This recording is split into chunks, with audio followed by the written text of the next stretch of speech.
Yo, is Jordan bringing back the Band Jordan 1 plus a ton of Adidas kicks that should be on your radar? I am your host, Jacques Slade, and this is Today in Sneaks. Let's start with the Olympics, and while we have seen a ton of Olympic-related stuff, the most recent pair should have a special place in your heart, at least for basketball fans. First introduced back in 2008, the Nike Hyperdunk has been a staple in the world of basketball ever since. Scheduled to return this week, Nike Basketball gives us an official look at the retro of the United We Rise colorway of the shoe. From the USA printed insoles to the laser printed graphics on the upper to the gold flecks on the laces, this is the model that really helped shape the future of Nike basketball back when it appeared. You can look for these on the 23rd for $160. Adidas is showing a lot of love to the Tubular line, and one of the models that has really stood out to me is the Tubular Dune. Of all of the shoes in the Tubular line, the Dune feels the most like it's a high-end luxury shoe or something from their Adidas Y3 line. For the latest look, the Doom is set up in a gray colorway that looks great over a mix of prime knit and suede. While I did uncage my Tubulars last year, I'm not sure I would do that with this version of the shoe. I think the design works as is. If you're looking to get your hands on a pair of these, this version of the shoe is actually available now at select Adidas retailers overseas. I am not sure if I'm getting caught up in the Olympic hype or what, but the next pair of sneakers on the list, the Nike Air Foamposite One, has caught my eye. As many of you know, I am not a big fan of the Foamposite One, and fun fact, I actually don't even own a pair. However, this pair just might pull me in. Decorated in the color scheme of the good old US of A, the upper is mostly white with navy and red finishing up the eyelets and liner. As for the detail, Nike Sportswear showed Penny some love with gold detailing on the logo as well as on the tongue as well as on the heel. Officially called Liquid Soul, this Foamposite One will cost you $250 when they drop on the 26th.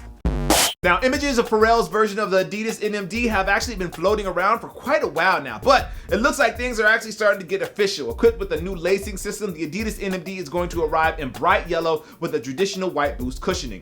Another difference actually appears on the midsole, where the traditional TPU blocks have been replaced with more like streamlined versions that actually connect to the previously mentioned lacing system.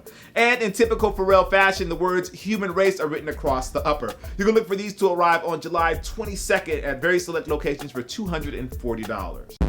Is the Air Jordan 1 band making a return? Well, as most of you know, there is a big Jordan event happening tomorrow in Las Vegas, and I'll be there. And the theory is that they will be launching the Air Jordan 31. Now, part of the marketing for the shoe has featured a lot of shots of the band Air Jordan 1, including this ad with Russell Westbrook.